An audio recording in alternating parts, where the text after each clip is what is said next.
Sekspedia.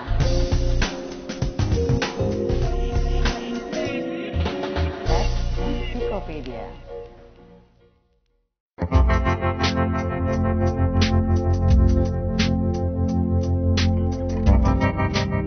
Oke, keperawanan dan keperjakaan, apakah ada tanda khusus?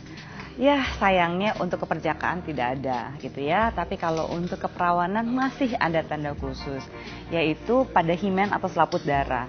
Jadi selaput darah yang robek karena penetrasi itu biasanya menandakan keperawanan. Nah, masalahnya selaput darah itu tidak seperti yang dibayangkan oleh kebanyakan orang. Orang banyak yang menyangka bahwa selaput darah itu pasti polos ya sama sekali. Padahal kalau misalnya Anda pernah lihat yang namanya kawat nyamuk, kurang lebih selaput darah itu seperti itu. Ada bolong-bolongnya. Kenapa demikian? Karena itu untuk terjadinya menstruasi sehingga darah bisa keluar gitu ya. Kalau misalnya justru selaput darahnya tertutup rapat sekali, biasanya malah kalau Anda ke dokter kandungan, Anda malah harus dibolongin sehingga ada jalan keluar bagi darah menstruasi. Kenapa selaput darah banyak pentingnya? Sebenarnya lebih banyak faktor sosialnya ketimbang faktor biologisnya selaput darah. Artinya ketika selaput darah itu hilang tidak akan membuat orang tuh jadi sakit, tapi jadi kehilangan tanda kutip sekali lagi atribut-atribut sosialnya dia. Sehingga saya selalu mengatakan ini adalah small tissue with big issue yang saya sebut dengan selaput darah. Tisunya sih hanya kecil, hanya masalah robek atau tidak, tapi menimbulkan isu sosial yang jauh lebih besar dibandingkan isu kesehatan. Apa yang terjadi jika Anda kehilangan atau bocornya selaput darah? Apakah bisa dilihat dengan kasat mata? Sama sekali enggak.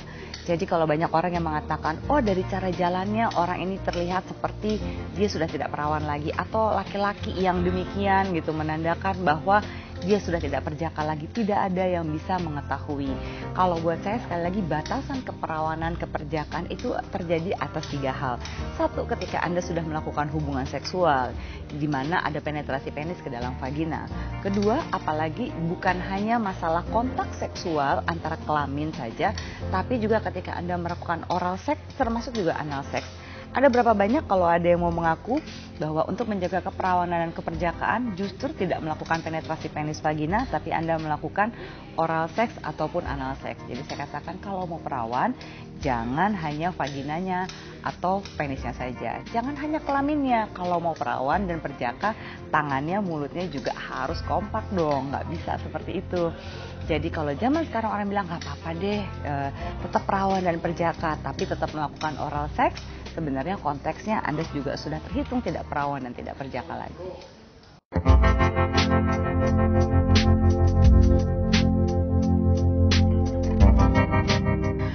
Apakah perlu kita mempertanyakan keperawanan dan keperjakaan dari pasangan kita? Dan mana sih yang lebih oke? Kalau saya lebih setuju untuk tidak melakukan hubungan seks dulu sebelum menikah. Kenapa? Belum ada sparring partnernya, susah nanti hidupnya. Kenapa demikian? Coba Anda bayangkan kalau misalnya Anda memulai sebuah pernikahan di mana Anda berdua tidak punya ekspektasi apa-apa dulu tentang seks gitu ya, terutama juga tentang cinta. Tapi Anda justru mengkomunikasikannya itu pada saat Anda mulai misalnya menikah gitu ya, atau membina keluarga dan sebagainya. Karena buat saya itu lebih ideal kalau dua-duanya sama-sama memulai bersamaan.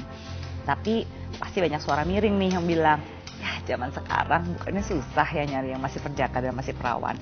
Oke, itu juga bisa disiasati. Tapi jangan lupa ketika yang salah satunya punya pengalaman seks yang berbeda, kadang-kadang kita tidak boleh semena-mena memanfaatkan atau berpikir mengambil keputusan dalam relationship kita berdasarkan pengalaman seks pasangan kita yang sebelumnya.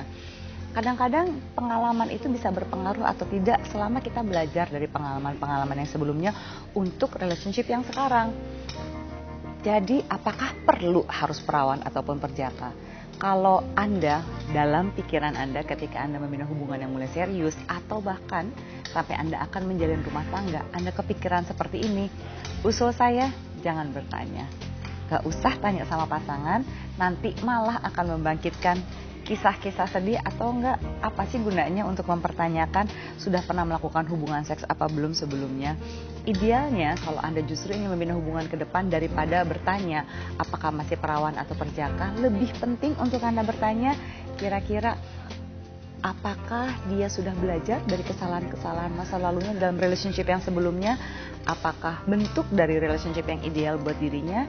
Dan kira-kira dalam menjalin hubungan ke depan, pengalaman-pengalaman masa lalu yang seperti apa yang bisa berguna untuk menambah kedekatan dan kehangatan di dalam rumah tangganya nanti. Karena kadang-kadang ketika kita bertanya, apalagi nih ada banyak sekali kejadian ketika bertanya mengenai mantan-mantan pacar gitu ya, apalagi yang sudah melakukan hubungan seks, yakin gak Anda gak akan cemburu? Kedua, yakin gak akan membandingkan?